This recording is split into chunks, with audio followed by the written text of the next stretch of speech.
was reminded of Oscar Levant's comment about there's a thin line between genius and insanity. I've erased that line. The more I study history and fiction, the less I see a line between them. Because there is such a thing as a historical past, which is beyond our knowledge. Everything else is construct. We construct a kind of virtual past, and to a certain extent, that's fiction. Now, some of the fiction can be supported more or less with historical evidence, depending on how one interprets that evidence, and other things can't be supported. When when we were preparing the portraits of old Russia, the acquisitions editor said you can't use the term fiction in the introduction or publicizing the book, and I think that was one of the problems when I was initially shopping it around to different publishers, and they said, well, we don't publish fiction. Well, historical fiction, I think, has a really very valid place in historical study. I see historians, to a great extent, being frustrated novelists. So I don't see a line. So, and can I weigh in on the opposite side of that and just say, like so many things, the line has gotten clearer to me as I've gotten older. Where, I started graduate school in 1987, and the fictionality of the past seemed urgent and manifest and important, and the publication of Simon Schama's Dead Certainties, Unwarranted Speculations was a signal event in my intellectual life. I cannot think of a book that has aged less well, at least to my reading. I don't find the experiment fascinating anymore. I want the historian to tell me what they know. Full stop. Tell me what you know. Inhabit it, own it, and where you stop knowing, tell me I am at the edge of my knowledge. The novel, so I guess I'm much more interested in crossing the line than blurring the line, whereas the Schama project was all about, oh, the line is so blurry, what can we really know anyway? I feel like this has become a sort of reflexivity for many academic historians to not being willing to not be willing to know what it is that we've earned. We've earned the path right up to the gravestone, and if you find out 5 years later it was wrong, someone will tell you, and then you will eat it. But if you find out yourself. Yes, well, as a historian, yes, then it's gone. And that seems, as history, it's clearly over the line. So this means that there are experiments that my own mentor, John Demos, did in Unredeemed Captive, inventing dialogue for people, that feel quite uncomfortable to me. That feel like a very important piece of the culture wars of the 1990s and the reckoning of humanists with postmodernity, but that feels very 20th century to me at this point.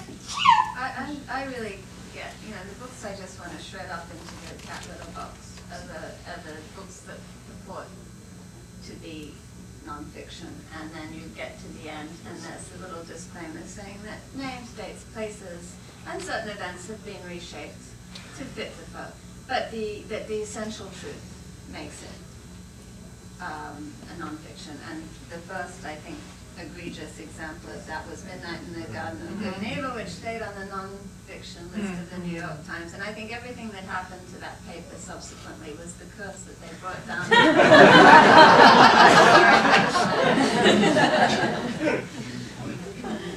Yes, all the way back. Ron Schatz, Western University. Historical fiction. I found in teaching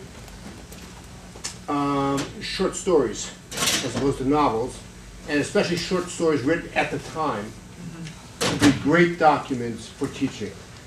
First of all, for teaching, you can assign a short story for one day, and the students will read it, as opposed to a novel. Historical novels I've also found very good. If it's a novel, it will cover several generations, so I can cover it over several weeks. But you can't assign a novel in 1 week in most cases.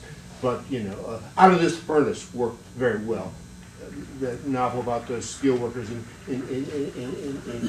Brannock, because it's 3 generations, you can cover it over a month. But short stories at the time, because then they are actually documents. They're not fiction, or they are fiction, but they're also documents because they're written at the time, about that time. I'm thinking of the Nemirovsky novel that she wrote while on the run from the Nazis, about being on the run from the Nazis. But it's also, it reminds me, you know, we were talking about idiom before, and I think I do a lot of my research to find voice, to find idiom through reading fiction of the period that I'm saying. And it's partly idiom. You know, the Brazilian war story, just very in terms of how to write it, can be epistolatory for a while, which seems sort of appropriate. So it goes beyond idiom, it goes to formal questions as well. So in that story, I ended up going back to Conrad, actually, and partly drawing idiomatic usage from Marlowe as a narrator, but also thinking about the way Heart of Darkness is framed. It's framed with this idea of, well, we're all sitting on the barge in the Thames, and now for the next 150 pages, I will tell you a story. And then at the end of it, here we are finishing our dinner at the Thames. You know, and that's if I were to do that in a contemporary story, it would look like a hokey device. But I used exactly that "we will sit around after dinner and tell a story" device in my story set during the Zulu Wars, because it felt like a, not just idiomatic, but a sort of structurally period-appropriate move. So this is a way of antiquing that's also about the form of the fiction, I think, even separate to issues of language. Yes, Marie McDaniel, Southern Connecticut State. I was very interested earlier about sort of the idea of connecting, for novels, connecting ourselves to the past, and I know that, like I think most people here, really love historical novels, and one thing that we especially like is being able to sort of sympathize and almost empathize with the character daydreaming in the past. And when I teach, I actually try to get my students to be really curious about the past and identify with the past and imagine themselves there. But I do come across problems every so often because they cannot imagine themselves as a slave owner. They cannot imagine themselves in these situations that are so foreign to us that they're just not willing to go there. And so I worry a little bit about, if we write novels about things that we like or things like that, that we lose this other sort of political side that historians sometimes explicitly push, trying to understand the side. Should we try to do that, or would that just not make sense in the market? And I was just wondering if you could reflect on that. I would recommend to your students' attention a wonderful new novel by Marlon James called The Book of Night Women, where he imagines himself into the mind of a slave owner, although the voice is of the slave. But you know, when it's done convincingly, it's breathtaking. I wonder if the, is it, to me it's more problematic to ask them to imagine being enslaved. And I guess I wonder if there are various ethical claims on the table. You know, it didn't feel okay to make Hess sympathetic, but it does feel okay to make Thomas Cromwell sympathetic. And it's a useful pedagogical exercise to imagine slaveholding, and yet it feels like a historical violence in some ways to tell kids, just slink yourself into slavery, and then write your diary and tell me what you got out of it, which actually is an assignment that I gave as a novice teacher. Where, you know, see, the document doesn't exist. Could you write it? So I guess I wonder what everybody would say about where it's important to say the curtain just drops. Even in a fiction, there are things you wouldn't do. And I guess here the case that is really interesting to me and so powerful is Edward Jones's The Known World, where he's imagining slavery and slave ownership in the character of a person of African descent, it's as good as will fall. And so morally complex. I feel that I can't imagine daring such a thing, and not in the classroom either. But I'm full of admiration. Plus, I think there's a. I mean, when I think about myself projecting into the past, one of the questions of what would I do in those circumstances, you know, became.